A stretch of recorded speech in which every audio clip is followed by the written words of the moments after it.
नमस्कार, मैं हूं आपके साथ अजय वत्स। देश में कोरोना के केसेस अभी भी काफी हैं। ऐसे में मास्क ही सबसे बड़ा हमारा हथियार है।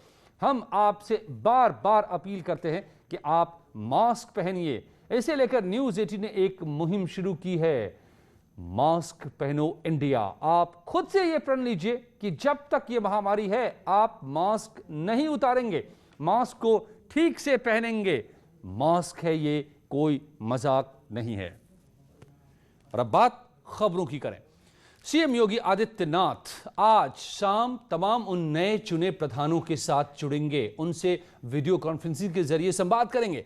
शाम करीब 4 बजे सीएम योगी सभी प्रधानों से वर्चुअली जुड़ेंगे। ये कार्यक्रम प्रदेश के 58,176 ग्राम प्रधानों के साथ होगा जो सीधे सीएम से जुड़ेंगे। कुछ प्रधानों से सीएम योगी बात भी करेंगे।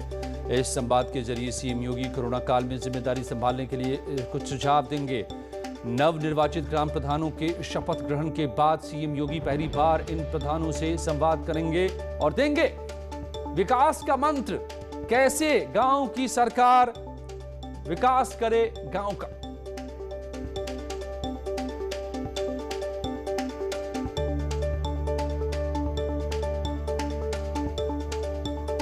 अट्ठावन 1,176। जरा इस आंकड़े पर गौर कीजिए और गौर कीजिए, क्या ये अपने आप में दुनिया का इस तरह का कार्यक्रम इकलौता होगा जिसमें इतनी बड़ी संख्या में चुने हुए प्रतिनिधि एक साथ जुड़ रहे हों और इस बात पर चर्चा हो रही हो कि कैसे अब गांव-गांव की सरकार गांव को आगे ले जाए, उसका विकास करे। आज ऐसा ही होगा, सीएम योगी जुड़ेंगे।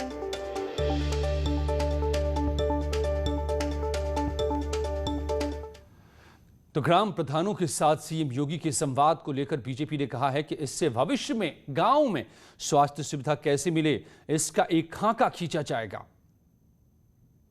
सूबे के मुखिया गांव के मुखिया से बात करेंगे और यह संवाद एक पक्षी नहीं बल्कि दो पक्षी होगा। वैश्विक महामारी कोरोना के इस कालखंड में गांव में कोरोना पर कैसे प्रभावी नियंत्रण स्थापित रहे और भविष्य में चिकित्सा सुविधाएं गांव में कैसे पुख्ता हो, निश्चित रूप से उसका एक खाका खींचा जाएगा। इसके अतिरिक्त विकास का जो प्रवाह लखनऊ से चलता है वो निर्बाध रूप से ग्राम पंचायतों तक पहुंचे, इसका भी एक खाका बनाया जाएगा। और निश्चित रूप से एक सराहनीय पहल है। उत्तर प्रदेश के मुख्यमंत्री योगी आदित्यनाथ जी देश के पहले मुख्यमंत्री हैं जो सीधे ग्राम पंचायत के मुखियाओं से बात कर रहे हैं, वार्ता कर रहे हैं, संवाद स्थापित कर रहे हैं। और समाजवादी पार्टी ने ग्राम प्रधानों के साथ वर्चुअल संवाद को लेकर सीएम योगी पर निशाना साधा। प्रवक्ता अनुराग भदौरिया ने कहा कि सरकार को लोगों की चिंता नहीं, 2022 चुनाव की चिंता है।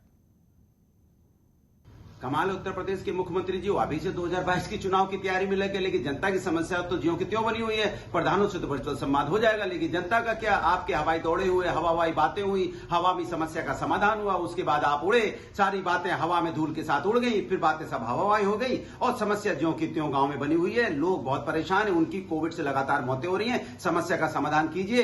ये चुनाव तो आते जाते रहते हैं मुख्यमंत्री जी।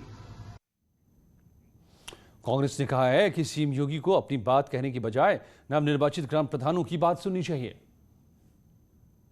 कार्यक्रम में ये देखना होगा कि योगी जी अपने मन की बात ही कहते हैं प्रधानमंत्री मोदी जी की तरह, या जनता के और ग्राम प्रधानों के निर्वाचित प्रतिनिधियों के मन की बात सुनते हुए हैं। अगर वो मन की बात सुनेंगे जनता के, तो उन्हें कोरोना की भयावहता का पता चलेगा। उन्हें पता चलेगा कि हजारों शव कैसे नदियों के किनारे और क्यों गड़े हैं, लकड़ियों की कितनी कमी है, गांव-गांव में ऑक्सीजन की कितनी कमी है, दवाओं की कितनी कमी है, ये उन्हें पता चलेगा। कोविड मैनेजमेंट को लेकर सीएम योगी की तारीफ लगातार पूरे देश में हो रही है, क्योंकि 24 करोड़ की आबादी के लिहाज से यूपी में महज करीब 3,000 केस ही 24 घंटे में अब मिले हैं। 24 घंटे में महाराष्ट्र में 24,000, केरल में 29,000, तमिलनाडु में 33,000 नए केसेस मिले हैं। अगर हम महाराष्ट्र, तमिलनाडु और केरल तीनों राज्यों की आबादी को जोड़ दें तो ये करीब करीब यूपी के बराबर है। लेकिन नए कोविड केस में यहां पर लगातार कमी आ रही है। इस तरह टेस्टिंग में भी यूपी देश में अव्वल है। यूपी में हर दिन 3.5 लाख से ज्यादा टेस्ट हो रहे हैं। महाराष्ट्र में करीब 2,60,000, केरल में 1,40,000, तमिलनाडु में 1,70,000 टेस्ट हर दिन कराए जा रहे हैं। यूपी वैक्सीनेशन के मामले में भी देश में नंबर 1 बन चुका है। WHO, नीति आयोग, बॉम्बे हाईकोर्ट और इलाहाबाद हाईकोर्ट योगी सरकार के मैनेजमेंट की तारीफ कर चुका है।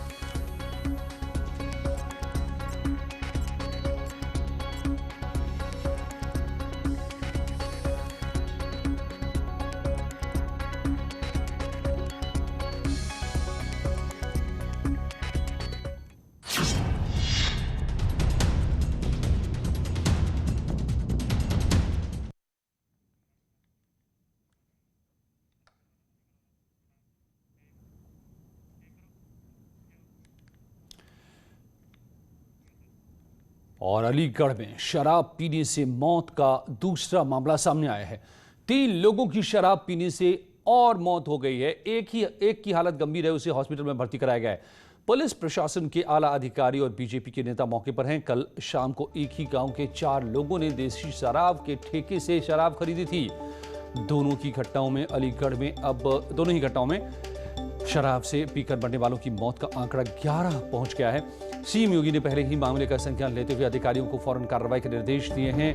अधिकारी मौके पर भी पहुंच चुके हैं। सीएम ने सीधे NSA लगाने को कहा है।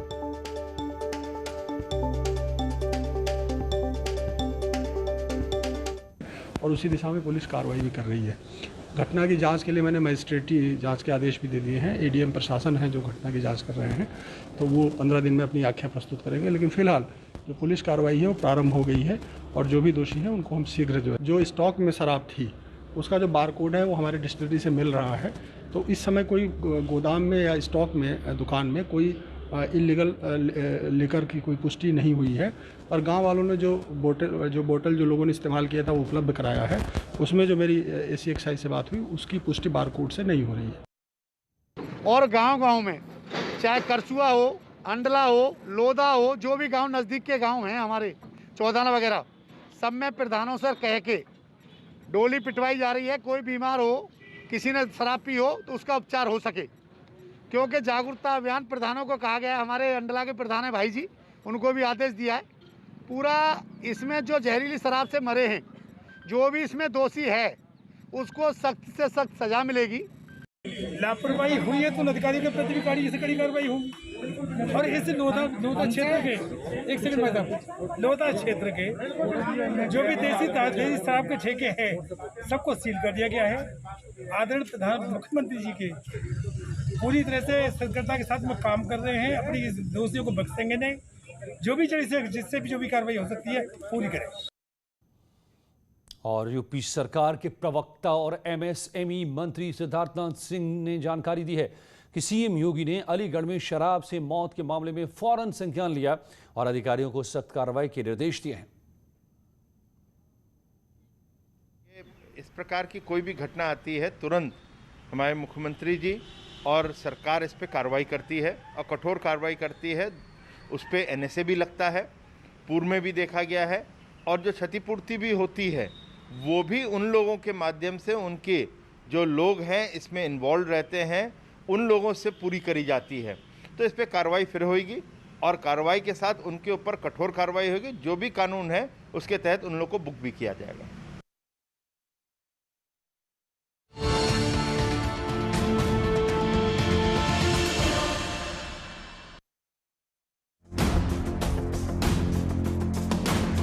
कि कोरोना का महामारी चल रहा है, इसी को सब नहीं जाना चाहते हैं। बैरिक में टीवी लगा हुआ है, उसमें हमारा टाइम पास हो जाता है। कुछ कमान में जाते हैं, टाइम पास हो जाता है। यहाँ ये कोरोना का खौफ है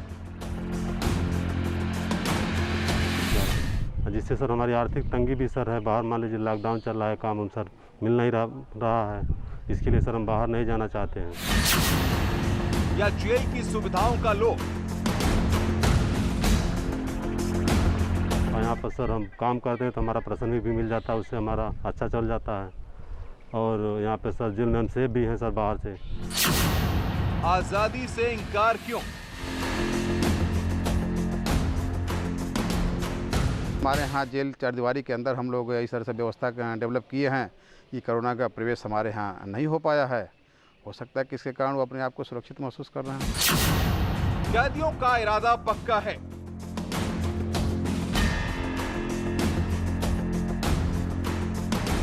उनकी सज़ा ख़त्म होने को आ रही है और वो चाहते हैं कि क्योंकि parole is suspension of sentence, तो वो चाहते हैं कि उनकी सज़ा समाप्त हो जाए, उसके बाद वो रिहा हो जाए।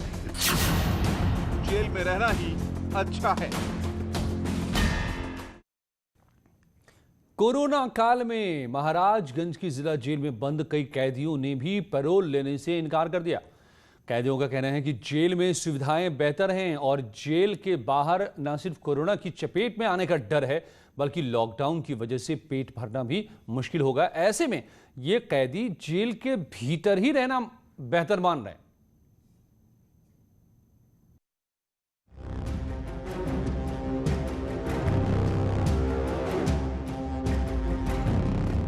कोरोना संकट के इस दौर में हर कोई इस फिक्र में है कि आखिर इस महामारी से बचें तो आखिर बचें कैसे।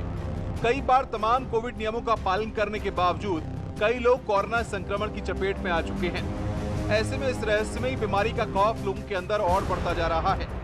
आम लोगों में ही नहीं, ये डर और दहशत अब जेल के अंदर बंद कैदियों के घर पहुंच चुकी है। शायद यही वजह है कि यूपी की जेलों में बंद कैदी पैरोल हासिल करके अपने घर नहीं जाना चाहते। बाहर सर कोरोना महामारी चल रहा है सर, जिससे सर हमारी आर्थिक तंगी भी सर है। बाहर मान लीजिए लॉकडाउन चल रहा है, काम हम सर मिल नहीं रहा है, इसके लिए सर हम बाहर नहीं जाना चाहते हैं। और यहाँ पे सर हम सोच रहे हैं कि रहेंगे तो हमारा सज़ा भी पूरा हो जाएगा और यहाँ पर सर हम काम करते हैं तो हमारा प्रसन्न भी मिल जाता है, उससे हमारा अच्छा चल जाता है। और यहाँ पे सर जेल में हम सेफ भी हैं सर बाहर के मुताबिक। सुना आपने, सिर्फ कोरोना का ही डर नहीं है बल्कि कोरोना संकट में पैदा हुई मुश्किलें भी इन कैदियों को अपने घर जाने से रोक रही हैं। कैदियों का मानना है कि लॉकडाउन में जेल के बाहर काम नहीं मिलेगा, काम ना होगा तो जेब में पैसा नहीं होगा और ऐसे में जेल के बाहर 2 वक्त की रोटी जुटाना भी किसी चुनौती से कम नहीं होगा। ऐसे में कैदी जेल के अंदर ही रहना वाजिब समझ रहे हैं। ये नहीं जाना चाहते कि कोरोना का महामारी चल रहा है, इसी को सब नहीं जाना चाहते हैं। बैरिक में टीवी लगा हुआ है, उसमें हमारा टाइम पास हो जाता है। कुछ कमान में जाते हैं, टाइम पास हो जाता है। यहाँ काम भी करने को मिलता है और खाना पीना सर टाइम से मिल जाता है। पिछली बार गए तो क्या अनुभव रहा? सर बहुत अच्छा अनुभव नहीं था सर, काम धाम भी नहीं मिलता था, इसकी वजह से हम नहीं जाना चाहते हैं। दरअसल जेल में कैदियों को न सिर्फ कोरोना संकट से बचाने के लिए तमाम उपाय किए गए हैं बल्कि यूपी सरकार की तरफ से विशेष गाइडलाइन जारी की गई है। जेल में कैदियों को अच्छा खाना, इलाज की सुविधा, काम और सबसे अहम वैक्सीन दी गई है। ऐसे में शायद कैदी जेल में मिल रही सुविधाओं को छोड़कर जेल के बाहर कोरोना संक्रमण के खतरे को नहीं उठाना चाहते। हालांकि जेल प्रशासन की तरफ से खुलकर इसे कुछ नहीं बोला गया है। हालांकि वो भी मानते हैं कि कोरोना का डर भी कैदियों के जेल से पैरोल न लेने का एक कारण हो सकता है। हो सकता है कि बाहर स्थिति बड़ी भयावह है और आए दिन इन लोगों के बैरकों में टेलीविज़न लगा हुआ है, बाहर के न्यूज़ से ये अपडेट होते हैं और बाहर की स्थिति देख रहे हैं कि भाई कोरोना से काफ़ी लोग परेशान हैं बाहर और यहाँ अपने आप को सुरक्षित महसूस कर रहे हों। वो लोग यही कह रहे हैं कि अब घर पे जाने से स्थिति यही होती है कि तुरंत किसी न किसी काम में आदमी लग जाए, आर्थिक तंगी रहती है और बाहर लॉकडाउन की वजह से कुछ काम पाना काफ़ी मुश्किल लग रहा है और हम लोग फिलहाल अपने आप को यहाँ पर सुरक्षित और स्वस्थ महसूस कर रहे हैं। दरअसल कोरोना संकट के दौर में यूपी की जेलों में कैदियों की संख्या कम करने के लिए यूपी सरकार ने कैदियों को पैरोल देने का फैसला किया। करीब 22 कैदियों ने पैरोल लेने से इनकार कर दिया। माना जा रहा है कि कैदियों के इस फैसले के पीछे कोरोना संक्रमण का डर और संकट के दौर में जेल के बाहर मुश्किल हालात हैं। कई कैदी से लेकर साफ साफ कह भी रहे हैं कि जेल के बाहर संकट के दौर में रहना आसान नहीं है। वहीं जेलों के अंदर कैदियों को मिल रही सुविधाएं भी कैदियों को घर से ज्यादा बेहतर विकल्प लग रही हैं। साफ है कि कोरोना इस दौर में इन कैदियों का ये फैसला साफ कर देता है कि ये वक्त कितना मुश्किल है। आशीष कुमार शुक्ल, न्यूज़ 18, महाराजगंज। तो कोरोना काल में जेलों के भीतर कैदियों की संख्या कम करना एक अहम कदम है। कोरोना की पहली लहर में भी सरकार की तरफ से ऐसा कदम उठाया गया था। तो कुछ कैदी हैं जो जेल से बाहर जाना ही नहीं चाह रहे हैं, लेकिन इसके पीछे की वजह क्या है, खुद डीजी जेल आनंद कुमार ने वजह साफ की। ये नहीं जाना चाहते कि कोरोना का महामारी चल रहा है, बाहर मान लीजिए लॉकडाउन चल रहा है, काम हम सर मिल नहीं रहा है, इसके लिए सर हम बाहर नहीं जाना चाहते हैं।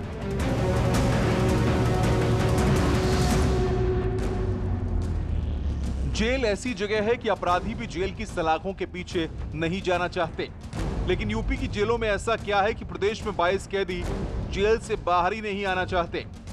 दरअसल कोरोना संकट के इस दौर में यूपी सरकार ने प्रदेश की जेलों में कैदियों की संख्या कम करने का फैसला किया है। ऐसे में चिन्हित कैदियों को पेरोल की व्यवस्था की गई है, लेकिन कई कैदियों ने पेरोल लेने से ही इंकार कर दिया है और वो चाहते हैं कि वो जेल के अंदर ही रहें। जानकारी में यह आया है कि 4-5 जेलों में करीब 20-22 ऐसे बंदी हैं जो जेल से परोल या बेल पे नहीं जाना चाह रहे हैं। उसका कारण ये परोल पे नहीं जाना चाह रहे हैं, उसका कारण ये है कि उनकी सज़ा ख़त्म होने को आ रही है और वो चाहते हैं कि क्योंकि parole is suspension of sentence, तो वो चाहते हैं कि उनकी सज़ा समाप्त हो जाए, उसके बाद वो रिहा हो जाए, इसलिए परोल नहीं लेना चाहते हैं। नंबर 1 कारण ये है। दूसरा कारण ये भी है कि कुछ ऐसे भी बंदी हैं जो सामर्थ्य नहीं है उनके पास कि जेल के बाहर जाके अपनी सुरक्षा या अपने स्वास्थ्य का ध्यान रख सकें। वो कहते हैं हम जेल में ज़्यादा सुरक्षित हैं। उत्तर प्रदेश के डीजी जेल की माने तो कैदियों को जेल की सुविधाएं कैदियों को जेल से बाहर न जाने के लिए प्रोत्साहित कर रही हैं। दरअसल कोरोना काल में न सिर्फ संक्रमण की चपेट में आने का डर है, बल्कि कैदी मानते हैं कि जेल में वो ज्यादा सुरक्षित हैं। दरअसल कोरोना की पहली लहर के दौरान भी यूपी की जेलों में कैदियों को पैरोल दी गई थी। पिछले साल कम गंभीर अपराध वाले 14,000 कैदियों को पैरोल दी गई थी। इस बार भी करीब 10,000 कैदियों को पैरोल की तैयारी है। फिलहाल प्रदेश की जेलों में कुल 1,10,949 कैदी जेलों में बंद हैं। खास बात यह है कि जेल के अंदर बंद 45 साल से ज्यादा के 50% से ज्यादा कैदियों को वैक्सीन की दोनों डोज दी जा चुकी है। वैक्सीनेशन को बढ़ावा देना ही मौजूदा वक्त में सबसे बड़ी देशभक्ति है, क्योंकि इसके जरिए ही कोरोना को हराया और देश को जिताया जा सकता है। इसलिए रिलायंस भी इस काम में बढ़ चढ़कर हिस्सा ले रहा है और 15 जून तक अपने सभी मौजूदा और रिटायर्ड हो चुके कर्मचारियों और उनके परिजनों को मुफ्त टीका लगवाने का ऐलान कर चुका है।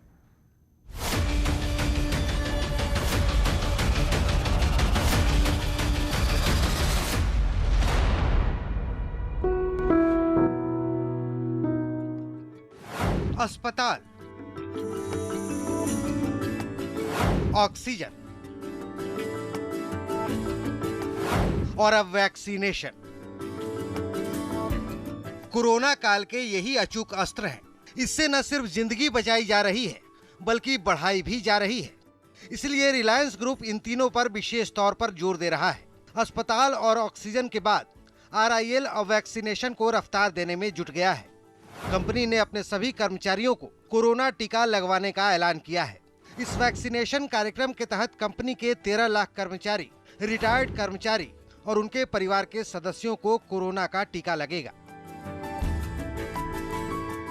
कंपनी के इस कदम से राज्यों के टीकाकरण अभियान में भी काफी मदद मिलेगी। रिलायंस इंडस्ट्रीज की इस योजना के तहत 880 शहरों में 13 लाख से अधिक लोगों को वैक्सीन लगाई जाएगी।